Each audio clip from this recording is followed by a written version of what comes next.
ഭൂമിയിലെ ആദ്യത്തെ പ്രകൃതി ദുരന്തത്തെ നേരിട്ട നോഹയുടെ പെട്ടകത്തിലെ ജീവിതത്തെ നമുക്ക് 3 ഘട്ടങ്ങളായിട്ട് തരംതിരിക്കാം.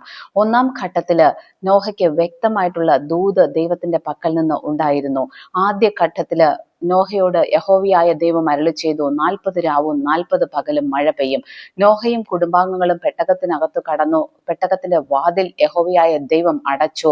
തുടർന്ന് 40 രാവും 40 പകലും മഴ പെയ്യുവാനായിട്ട് തുടങ്ങി. ഈ ഒന്നാം ഘട്ടത്തില് നോഹയ്ക്ക് വിശ്വാസത്തിൽ നിലനിൽക്കുവാൻ കുറച്ച് എളുപ്പമാണ്. കാരണം വ്യക്തമായ നിർദ്ദേശമുണ്ട്. 40 രാവും 40 പകലും മഴ പെയ്യും. ദൈവം പറഞ്ഞതുപോലെ തന്നെ 40-ാം ദിവസം മഴ നിന്നു. എന്നാൽ പിന്നെ രണ്ടാം ഘട്ടത്തിൽ സംഭവിക്കുന്നത്, ഭൂമിയിൽ വെള്ളം പൊങ്ങി പെട്ടകം വെള്ളത്തിന്മീതെ എങ്ങോട്ടെന്നില്ലാതെ ഒഴുകി നടക്കുവാനായിട്ട് തുടങ്ങി.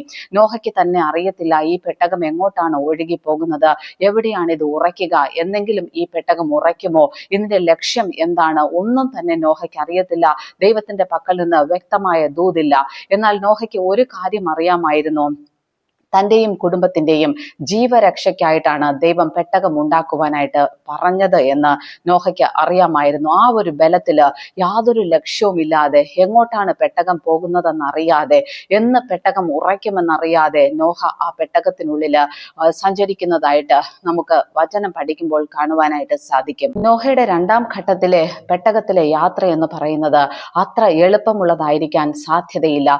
നോഹയ്ക്ക് തന്നെ ചിലപ്പോഴെങ്കിലും സംശയം തോന്നിയിട്ടുണ്ടാകാം, എവിടെയാണ് ഈ പെട്ടകം പോകുന്നത്, എവിടെയാണ് ഉറയ്ക്കുന്നത്, എന്നെങ്കിലും ഈ പെട്ടകം എവിടെയെങ്കിലും ഉറയ്ക്കുമോ എന്ന് നോഹയ്ക്ക് തന്നെ ഒരുപക്ഷെ സംശയം ഉണ്ടായിട്ടുണ്ടാകാം. നമ്മുടെ വിശ്വാസ ജീവിതത്തിലും ചില പ്രശ്നങ്ങൾ, പ്രതിസന്ധികൾ ഉണ്ടാകുമ്പോൾ നമ്മൾ ഭയപ്പെട്ടു പോകും. എങ്ങോട്ടാണ് നമ്മുടെ ജീവിത യാത്ര, എന്താണ് ഒരു ലക്ഷ്യമില്ലാതെ നമ്മുടെ ജീവിതം മുന്നോട്ട് പോകുന്നത്, എന്നെങ്കിലും ഈ പ്രശ്നങ്ങൾ മാറുമോ, ഇങ്ങനെ നമ്മൾ നമ്മുടെ വിശ്വാസ ജീവിത യാത്രയിൽ പലപ്പോഴും സങ്കടപ്പെടുകയും കരയുകയും ഒക്കെ ചെയ്യാറുണ്ട്.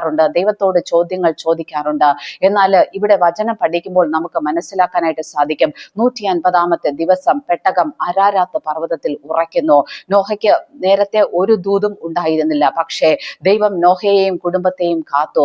അതുപോലെ നിങ്ങളോടും യഹോവയായ ദൈവം അരുളി ചെയ്യുന്നു, നിങ്ങളുടെ ജീവിതത്തിൽ ഒരു 150-ാമത്തെ ദിവസമുണ്ട്. എന്തൊക്കെ പ്രശ്നങ്ങൾ നേരിടുന്നുണ്ടെങ്കിലും, എന്തൊക്കെ പ്രതിസന്ധികൾ നിങ്ങളുടെ ജീവിതത്തിൽ ഉണ്ടെങ്കിലും, നിങ്ങളുടെ ജീവിതത്തിൽ ഒരു അരാരാത്ത് പർവ്വതത്തിന്റെ ദിവസമുണ്ട്, 150-ാമത്തെ ദിവസമുണ്ട്. നിങ്ങളുടെ പ്രശ്നങ്ങൾക്ക് ഒരു പരിഹാരമുണ്ട്. നിങ്ങളുടെ പെട്ടകം തീർച്ചയായിട്ടും അരാരാത്ത് പർവ്വതത്തിൽ ഉറയ്ക്കുക തന്നെ ചെയ്യുമെന്ന് നോഹയുടെ ജീവിതം നമ്മെ പഠിപ്പിക്കുന്നു. മൂന്നാം ഘട്ടത്തില് നോഹ പെട്ടകത്തിലായിരിക്കുന്നു. 2-ാം മാസം 17-ാം തീയതിയാണ് നോഹ പെട്ടകത്തിൽ പ്രവേശിച്ചത്. ഏകദേശം ഒരു വർഷക്കാലത്തിലധികം നോഹയ്ക്ക് പെട്ടകത്തിനുള്ളിൽ കഴിയേണ്ടതായിട്ട് വന്നു.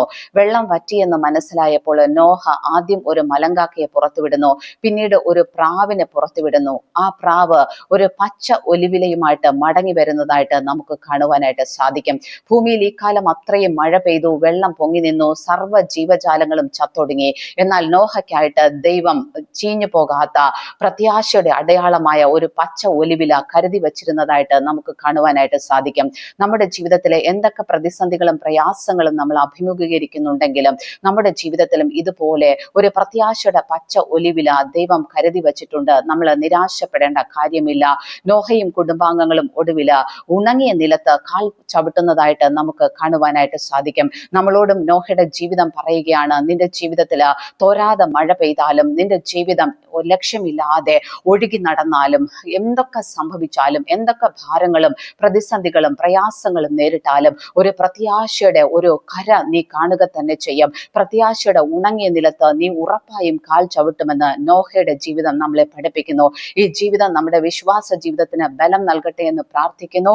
ദൈവം നമ്മെ ഏവരെയും അനുഗ്രഹിക്കുമാറാകട്ടെ. ആമേൻ.